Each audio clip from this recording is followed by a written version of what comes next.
You ask Tiger to solve. This deals with linear equations with one unknown. The final result is x equals -1. Let's solve it step by step.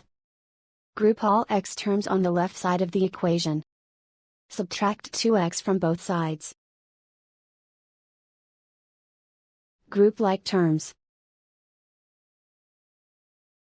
Simplify the arithmetic.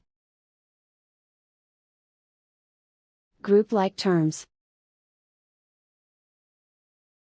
Simplify the arithmetic. Group all constants on the right side of the equation. Add 8 to both sides.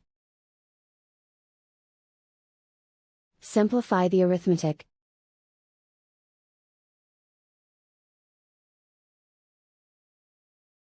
Isolate the x.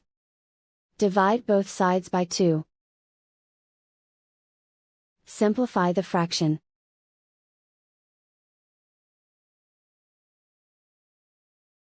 And so the final result is x equals -1.